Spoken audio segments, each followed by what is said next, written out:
दोस्तों नमस्कार। हम पहला टी20 मैच कवर करेंगे जो कि इंडिया और साउथ अफ्रीका के बीच आज शाम को ये मुकाबला खेला जाएगा, ठीक है ना। तो मैं इस मैच से जुड़ी हुई तमाम जानकारियां दूंगा जिसके बेस पर आपको एक बेहतरीन टीम बना सकते हैं, ठीक है। तो इसमें आपको कौन कौन सी जानकारियां मिलेंगी, जैसे पिच रिपोर्ट, वेन्यू रिकॉर्ड और करंट का जो वेन्यू रिकॉर्ड है 2023 में इस ग्राउंड पर जो टी20 मुकाबले खेले गए हैं, ताकि आपको टीम बनाने में थोड़ी सी क्या हो, आसानी हो। प्लेयर्स फॉर्म, ठीक, कौन से ऐसे प्लेयर हैं इंडिया और साउथ अफ्रीका की टीम में जो हमारे लिए उपयोगी रह सकते हैं या जिनकी फॉर्म अच्छी चल रही है। उसके बाद स्कोरिंग पैटर्न की बात करेंगे, उसके बाद वेन्यू मैचेस की बात करेंगे, ताकि आपको टीम बनाने में थोड़ा सा ये समझ में आ जाए कि हाँ, यहाँ इस प्रकार के मुकाबले हो रहे हैं, ठीक है। उसके बाद मैं आपको बताऊंगा प्लेइंग 11, इसमें हर प्लेयर का आपको डेटा मिलेगा, ठीक है। उसकी करंट फॉर्म क्या चल रही है, वो किस नंबर पर बैटिंग करने आता है, इससे आपको सारा कुछ क्लियर हो जाना है, ठीक है। तो आइए स्टार्ट करते हैं, ठीक। दोस्तों ये मुकाबला जो है आज शाम 8:30 बजे से किंग्समेड डरबन में ये मुकाबला खेला जाएगा। अब बात करेंगे हम इस मैच के पिच रिपोर्ट की। पिच रिपोर्ट की बात करें दोस्तों, तो यहाँ की जो विकेट है एक बैटिंग फ्रेंडली विकेट है, ठीक है ना। इस विकेट पर बल्लेबाजी के लिए अच्छी कंडीशन रहती है, चाहे फर्स्ट इनिंग हो या सेकंड इनिंग, ठीक। हम इस वाले मैच में टॉप ऑर्डर या मिडिल ऑर्डर दोनों प्लेयर पर फोकस करके चल सकते हैं, उन प्लेयर की फॉर्म के बेस पर, ठीक हो गया। अगर बात करूं गेंदबाजी सेक्शन की, तो यहाँ पर जो पेसर बॉलर है वो हमारे लिए इंपॉर्टेंट रोल प्ले करते हैं, ठीक है। और स्पिनर भी विकेट लेते हैं, लेकिन हाँ एक आध 2-3 विकेट, ठीक है। और लेकिन इस पेसर खासतौर पर फर्स्ट इनिंग में पेसर हमारे काफ़ी इंपॉर्टेंट रोल प्ले करेंगे, ठीक। एक टिप्स जो मैं आपको हमेशा देता हूँ, अगर आपको समय पर पिच रिपोर्ट नहीं मिल पाती है तो कप्तान टॉस जीतने के बाद क्या कर रहा है, पहले बैटिंग कर रहा है या बॉलिंग कर रहा है, आप उसके डिसीजन को अपना आधार बनाकर भी टीम में प्लेयर का सिलेक्शन कर सकते हैं, ठीक है। उसके बाद बात करेंगे हम वेन्यू रिकॉर्ड की। वेन्यू रिकॉर्ड की बात करें, इस ग्राउंड पर अब तक टोटल 17 टी20 मुकाबले खेले गए, जहां बैटिंग फर्स्ट करने वाली टीम 8 बार, तो वहीं बैटिंग सेकंड करने वाली टीम भी 8 बार अपने मुकाबले जीती है और एक मुकाबला ड्रॉ हो गया था, ठीक है ना। एवरेज स्कोर 160 है, ठीक है। अगर हम इस रिकॉर्ड को देखें तो कोई भी टीम 8 बार बैटिंग फर्स्ट 8 बार बैटिंग सेकंड करने वाली टीम जीत रही है, तो इस रिकॉर्ड के बेस पर हम कह सकते हैं कि कोई भी टीम मुकाबला जीत सकती है, चाहे वो बैटिंग फर्स्ट करे या बैटिंग सेकंड। इसलिए मैं आपको एक ट्रिक जो मैं आपको टिप्स पहले ही दे देता हूँ कि कप्तान टॉस जीतने के बाद क्या कर रहा है, इस पर विशेष फोकस करके चलना, ये तो एक ट्रिक है। लेकिन इसके अतिरिक्त भी हमको पता होना चाहिए कि किन दो टीमों के बीच मुकाबला खेला जा रहा है, खासतौर पर उन प्लेयरों की फॉर्म क्या चल रही है करंट में, ठीक है ना। ठीक, ये चीज़ भी काफ़ी मतलब अहम रोल प्ले करती है जब हम टीम में प्लेयर का सिलेक्शन करते हैं, ठीक है। अपोजिशन के बैट्समैन किस फॉर्म में है, सामने और गेंदबाज किस फॉर्म में है, ये चीज़ें, और इस ग्राउंड पर किस प्रकार के मुकाबले हो रहे हैं, ठीक है। लो स्कोरिंग हो रहे हैं, हाई स्कोरिंग हो रहे हैं, ताकि आप उसके बेस पर टीम को सेट करके चल सकें, ठीक। और एवरेज स्कोर देखिए 160 है, यानी कि बल्लेबाजी के लिए अच्छी कंडीशन रहती है। यहाँ आपको 180 200 के समथिंग भी स्कोर देखने को मिलता है, लेकिन हाँ औसतन अगर बात करूँ तो 160 to 180 के बीच का स्कोर बन सकता है आज के मुकाबले में, ठीक है। अगर मैं बात करूँ 2023 में जो यहाँ टी20 मुकाबले खेले गए थे, तीन टी20 मुकाबले खेले गए थे, जहाँ बैटिंग फर्स्ट करने वाली टीम एक बार, तो वहीं बैटिंग सेकंड करने वाली टीम 2 बार यहाँ अपने मुकाबले जीती है, ठीक है ना। और अगर मैं बात करूँ तो यहाँ पर सेकंड इनिंग में जो टीम बल्लेबाजी करती है उसके लिए थोड़ा सा ईजी कंडीशन रहती है, कम से कम 2023 के रिकॉर्ड के बेस पर, ठीक है। और एवरेज स्कोर 170 है, इससे आपको क्लियर हो जाता है कि हाँ बल्लेबाजी के लिए अच्छी कंडीशन निश्चित तौर पर रहती हैं, ठीक है। उसके बाद बात करेंगे हम प्लेयर्स फॉर्म की, ताकि आपको समझ में आ जाएगी कौन सी टीम का कौन सा प्लेयर क्या है, फॉर्म में है, ठीक है। आपको थोड़ा सा सिलेक्शन करने में ईजी होगा। उससे पहले अगर आपने चैनल को मेरे सब्सक्राइब नहीं किया तो प्लीज़ चैनल को सब्सक्राइब जरूर कर दीजिएगा, एक लाइक और अपने व्हाट्सअप ग्रुप पर शेयर जरूर कर दीजिएगा। अब बात करेंगे हम इंडिया और साउथ अफ्रीका के वो प्लेयर पिक किए हैं जिनकी करंट की फॉर्म अच्छी चल रही है। तो इंडिया की साइड से संजू सैमसन, अभिषेक शर्मा, हार्दिक पांड्या, रिंकू सिंह, सूर्य कुमार यादव ठीक टच में है, ठीक है। और अक्षर पटेल की फॉर्म अच्छी चल रही है, रवि बिश्नोई, ठीक, इनकी फॉर्म अच्छी चल रही है, अर्शदीप सिंह और आवेश खान। तो इतने जो प्लेयर हैं इनकी फॉर्म इंडिया की टीम में इन प्लेयरों की फॉर्म कम से कम अच्छी चल रही है, ठीक है। अब इसमें से सारे के सारे प्लेयर तो परफॉर्मेंस देंगे नहीं इस वाले मैच में, लेकिन हाँ कंडीशन के बेस पर आपको क्या लगता है, ठीक है। बैटिंग पिच है तो उसमें मुझे बशर्ते बॉलर क्या है अच्छे फॉर्म में है, लेकिन कितने यहाँ पर उनको कितनी मदद मिलती है पिच से, जैसे स्पिनर को पिच से बहुत ज़्यादा मदद नहीं है, ठीक है। लेकिन हाँ बॉलर अच्छी फॉर्म में होता है तो एक आध विकेट की उम्मीद उससे की जा सकती है, ठीक है ना। और उसके बाद साउथ अफ्रीका की बात करूँ तो वहाँ से Stubbs, David Miller, Peter Kruger और ओ बार्टमैन, केशव महाराज और गेराल्ड कोएट्जे, ये प्लेयर की फॉर्म अच्छी चल रही है, ठीक है। तो इंडिया की साइड से और साउथ अफ्रीका के प्लेयर साउथ अफ्रीकन जो साइड है उनमें से मैंने आपको बता दिया प्लेयर की फॉर्म, ठीक है। अब बात करेंगे स्कोरिंग पैटर्न, वो तो मैंने आपको पहले ही बता दिया कि 160 to 180 के बीच का स्कोर यहाँ बनने की संभावना मैक्सिमम रहेगी, ठीक है। अब बात करेंगे हम वेन्यू मैसेज की, ताकि आपको एक समझ में आ जाए कि भाई मुझे किस प्रकार की टीम बनाकर चलनी है। देखिए यहाँ जो 3 सितंबर 2023 को मुकाबला खेला गया था साउथ अफ्रीका और ऑस्ट्रेलिया के बीच, तो साउथ अफ्रीका ने 190 रन बनाए, विकेट कितने गिरे हैं 8, और ऑस्ट्रेलिया ने 191 रन बना लिए थे, आसानी से चेज कर लिया था 5 विकेट के नुकसान पर।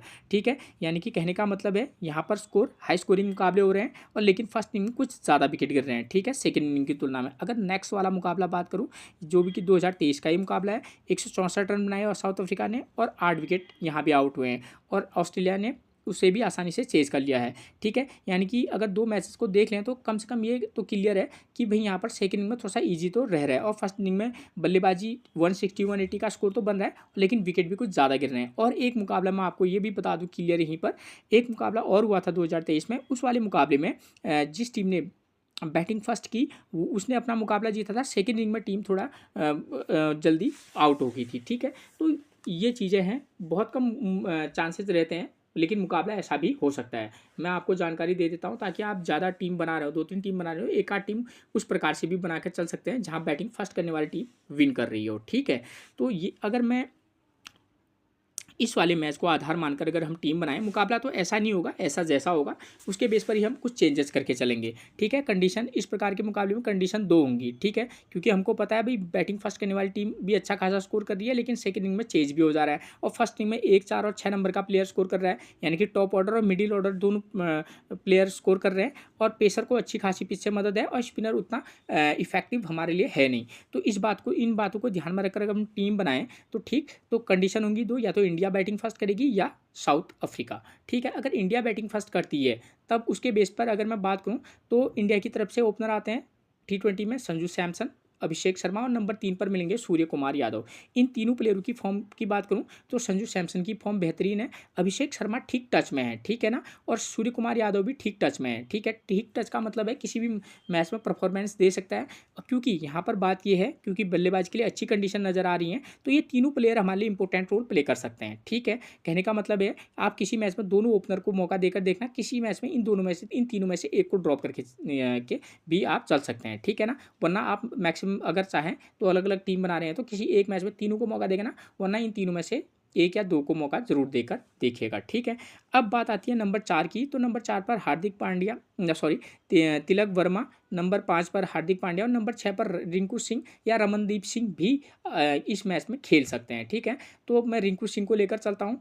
ठीक, अगर इन तीनों प्लेयरों की बात करूँ, तिलक वर्मा ठीक टच में है, बहुत अच्छी फॉर्म में नहीं है, लेकिन हाँ ठीक टच में निश्चित तौर पर है। ठीक है, और हार्दिक पांड्या तो हमारे लिए इंपॉर्टेंट रोल प्ले करेंगे ही करेंगे, इनकी फॉर्म अच्छी है, और रिंकू सिंह की भी फॉर्म अच्छी है, तो इन 3 प्लेयर में से आप हार्दिक पांड्या और रिंकू सिंह को भी पिक करके चल सकते हैं। ठीक है, क्योंकि बैटिंग के लिए अच्छी कंडीशन है, और बैटिंग के लिए जब अच्छी कंडीशन होती है, टॉप 5 में से 3 जो टॉप 6 में होते हैं उसमें से 3 बैट्समैन अच्छा प्रदर्शन तो करते ही करते हैं। ठीक है ना, कभी कभी 2 ओपनर अच्छा प्रदर्शन करते हैं, उसके बाद 4 नंबर का प्लेयर स्कोर करता है, जैसे संजू सैमसन और अभिषेक शर्मा के साथ आप हार्दिक पांड्या को भी पिक करके चल सकते हैं, और अलग अलग कॉम्बिनेशन बनाना है, किसी में सूर्य कुमार यादव और रिंकू सिंह प्लस हार्दिक पांड्या, इस तरीके से आप चाहे तो संजू सैमसन या अभिषेक शर्मा में से एक को पिक कर लेना, अलग अलग कॉम्बिनेशन बनाकर चलिएगा। ठीक है, ये बल्लेबाजी के सेक्शन की बात मैंने आपको बता दी।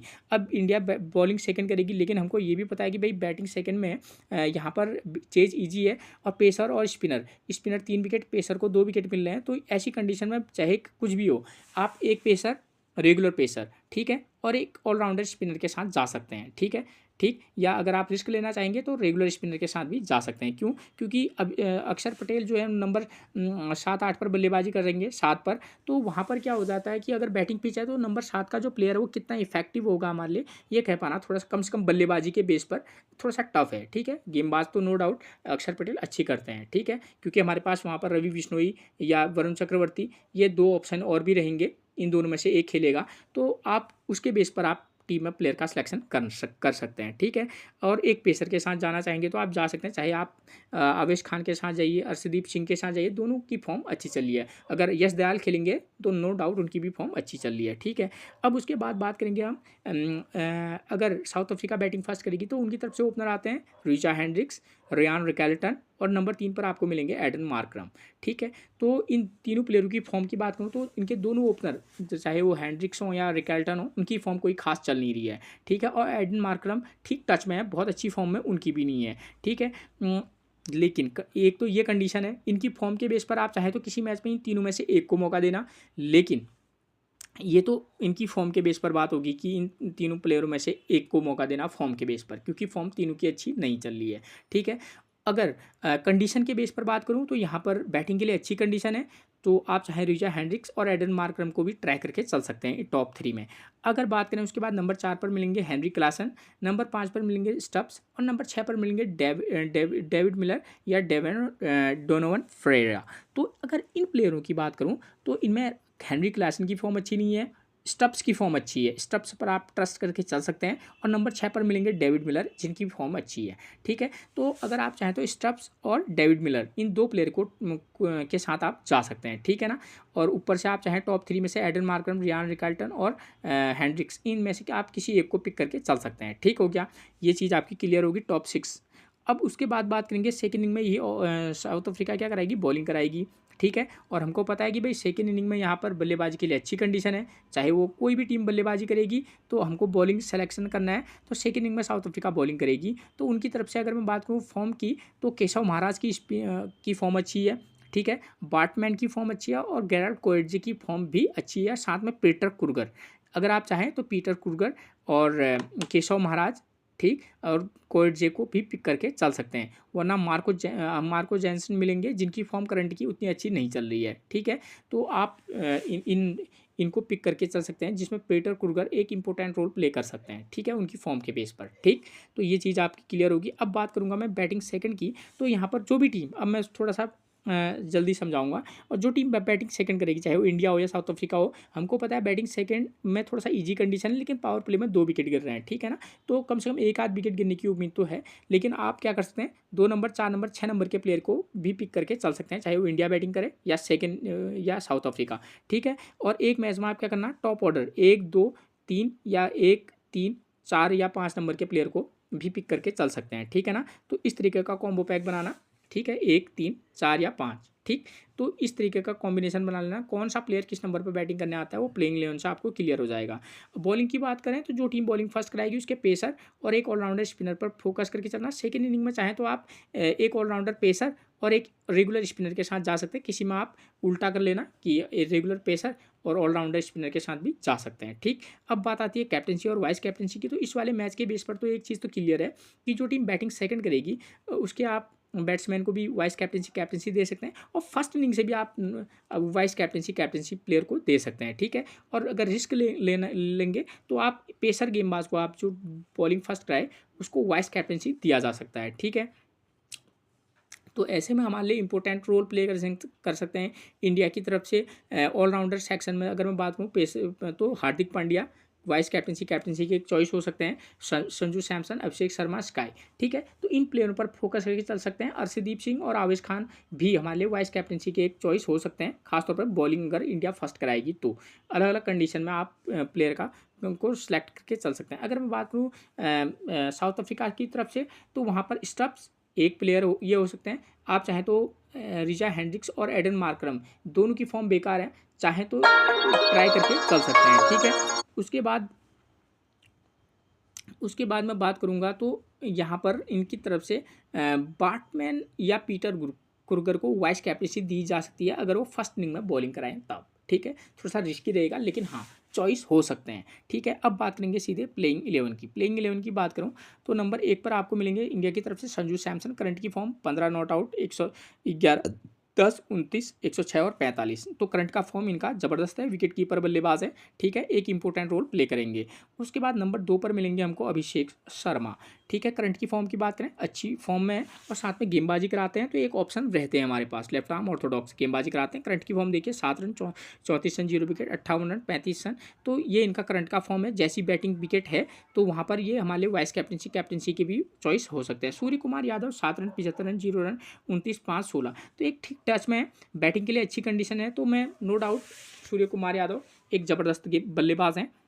तो आप इनके साथ भी जा सकते हैं, ठीक है। उसके बाद बात करेंगे हम नंबर 4 पर मिलेंगे हमको तिलक वर्मा। तिलक वर्मा की बात करें 26, 36, 21, 24 मतलब एक ठीक टच में है। इंडिया की जितने भी बैटिंग जो भी प्लेयर है वो सब अच्छे फॉर्म में है, तो इसलिए ये कह पाना कि भाई इसको ड्रॉप करना, इसको पिक करना ये थोड़ा सा टफ रह रहा है। और हार्दिक पांड्या नो डाउट एक जैसी ये पिच कंडीशन है यहाँ, क्योंकि अगर इंडिया बॉलिंग फर्स्ट करेगी और बैटिंग सेकंड करेगी तो वहाँ पर ही हमारे लिए वाइस कैप्टनसी की चॉइस बन सकते हैं। कारण क्योंकि फर्स्ट इनिंग में यहाँ पर ये है कि पेसर गेंदबाज को पिच से मदद है, एक विकेट ले लें और 25, 30 या 45 रन का स्कोर या 40, 50 रन का स्कोर बना दें तो इनसे बेहतरीन कैप्टनसी का विकल्प आपको नहीं मिल सकता। उसके बाद रमनदीप सिंह और रिंकू सिंह में से एक प्लेयर खेलेगा, जो भी खेलेगा दोनों की फॉर्म अच्छी है, ठीक है। उसके बाद नंबर 7 पर बात करेंगे अक्षर पटेल की। तो यहाँ पर एक बात याद रखिएगा, पिच से स्पिनर को बहुत ज़्यादा मदद नहीं है एक, और दूसरी बात नंबर बैटिंग कंडीशन अच्छी है पिच पर। तो यहाँ पर क्या है कि अक्षर पटेल नंबर 7, 8 पर बल्लेबाजी करेंगे तो कितना उपयोगी होंगे ये डिपेंड करता है इनकी गेंदबाजी पर। बल्लेबाजी से तो थोड़ा सा रिस्की रह सकता है। अब क्रिकेट है, कुछ भी हो सकता है, लेकिन हाँ आइडिया अगर बात करें तो उसके बेस पर आप चाहें तो किसी मैच में ड्रॉप करके निश्चित तौर पर चलिएगा। वरुण चक्रवर्ती की बात करें तो वरुण चक्रवर्ती हो, रवि बिश्नोई हो, दोनों की करंट की फॉर्म ज़बरदस्त है, ठीक है। पिच में स्पिनर को सेकेंड इनिंग में थोड़ा बहुत तो मदद है, लेकिन पिच से औसतन स्पिनर को बहुत ज़्यादा मदद नहीं है। करंट की फॉर्म दोनों की अच्छी है, अगर चाहेंगे तो किसी मैच में ट्राई करके चल सकते हैं। उसके बाद आती है बात पेसर किसकी, तो यहाँ पर अर्शदीप सिंह 2 विकेट करंट की फॉर्म अर्शदीप सिंह की भी अच्छी है, आवेश खान की भी अच्छी है, ठीक है। दोनों को मौका देना अलग अलग मैच में। उसके बाद यश दयाल की बात करूँ तो करंट की फॉर्म इनके भी ठीक ठाक है, 2 wicket 0 wicket, 4 wicket 0 wicket, 2 wicket 0 wicket, ठीक है। अगर खेलेंगे तो किसी मैच में ट्राई किया जा सकता है। यश दयाल भी एक अच्छे गेंदबाज हैं। अर्शदीप सिंह और आवेश खान की करंट की फॉर्म तो अच्छी चल रही है, ठीक है। उसके बाद बात करेंगे हम साउथ अफ्रीका के प्लेइंग 11 की। तो नंबर 1 पर आपको मिलेंगे रिजा हैंड्रिक्स, 4 रन 61 रन 10 रन 6 और 72, ठीक है। किस मैच में प्रदर्शन कर देंगे पता नहीं चलेगा, लेकिन है प्लेयर ज़बरदस्त, तो किसी मैच में तो बिल्कुल ट्राई करके चलना। रिकल्टन की बात करें लेफ्ट हैंड बल्लेबाज हैं, करंट की फॉर्म बेकार है और प्लेयर देखिए बल्लेबाजी वाली ट्रैक है तो आप किसी मैच में इनको मौका ज़रूर देना। एडन मार्करम हमेशा से की प्लेयर रहे हैं, तो आज इस वाले मैच में भी एक की प्लेयर का काम कर सकते हैं, ड्रॉप भी करके चलेगा। करंट की form 33 run 0 wicket, 6 run 0 wicket, 20 run, current की फॉर्म कोई खास चल नहीं रही है। हेनरिक क्लासन की भी फॉर्म कोई खास है नहीं, ठीक है। तो बैटिंग के लिए अच्छी कंडीशन है, तो इसलिए थोड़ा सा आप ट्राई किया जा सकता है, लेकिन ड्रॉप भी निश्चित तौर पर करना। क्लासन नो डाउट बहुत अच्छे हैं। उसके बाद बात करेंगे स्टब्स और डेविड मिलर की। तो दोनों की करंट की फॉर्म अच्छी है, अगर खेलेंगे तो पिक एक अच्छी पिक रह सकते हैं दोनों प्लेयर। और मैं तो कह रहा हूँ कि कहीं वाइस कैप्टनसी अगर चाहें तो स्टब्स को दे सकते हैं, ठीक है। उसके बाद बात करेंगे डोन फ्रेरा की। तो फ्रेरा अगर खेलेंगे तो इनकी करंट की फॉर्म कोई खास नहीं चल रही है। उसके बाद बात करेंगे हम मार्को जैनसन की। तो करंट की फॉर्म मार्को जैनसन की बॉलिंग से पिछले 2 मैच से तो कोई खास किया नहीं है, और लेकिन हाँ उससे पहले इन्हें एक आध विकेट लिए हुए हैं, ठीक है। तो खेलेंगे तो ट्राई करना है इनकी फॉर्म के बेस पर, खासतौर पर अगर ये फर्स्ट इनिंग में क्या करेंगे बॉलिंग करेंगे तभी पिक करना, वरना ड्रॉप करके चल सकते हैं। क्रूगर, पैट्रिक क्रूगर ये प्लेयर एक की प्लेयर हो सकता है। 14 run 1 wicket, 79 run 0 wicket, 12 run 54 run 51 run 1 wicket, 34 run. तो अगर ये खेलेंगे तो ये ऊपर थोड़ा सा बैटिंग करने आ सकते हैं, ठीक है। नंबर 7 पर, इससे ऊपर तो बहुत मुश्किल है, ठीक। तो वहाँ पर अगर मार्को जैनसन के बजाय आप पैट्रिक क्रूगर के साथ जाना चाहें तो एक बेटर ऑप्शन हो सकते हैं, ठीक। उसके बाद नंबर 9 पर मिलेंगे हमको केशव महाराज। करंट की फॉर्म ज़बरदस्त है, पिच में स्पिनर को बहुत ज़्यादा मदद नहीं है, तो किसी एक मैच में ड्रॉप तो एक में पिक करके चल सकते हैं। उसके बाद बार्टमैन की बात करें तो करंट की फॉर्म इनके ठीक ठाक है, ठीक, और अच्छे गेंदबाज हैं, आप इनको एक आध मैच में ट्राई करके चल सकते हैं। कोएडजे नंबर 11 पर निश्चित तौर पर राइट आर्म फास्ट गेंदबाजी करते हैं, ठीक, और कभी कभी बल्लेबाजी से भी ये लंबे हिट लगाते हैं, लेकिन हाँ गेंदबाज अच्छे हैं, आप इनको पिक करके चल सकते हैं। तो ये थी मैच से रिलेटेड वो जानकारी जिसके बेस पर आप एक बेहतरीन टीम बनाकर चल सकते हैं। फिर मिलेंगे हम आपसे एक और प्रिडिक्शन के साथ, तब तक के लिए आप सभी को मेरा प्रणाम दोस्तों।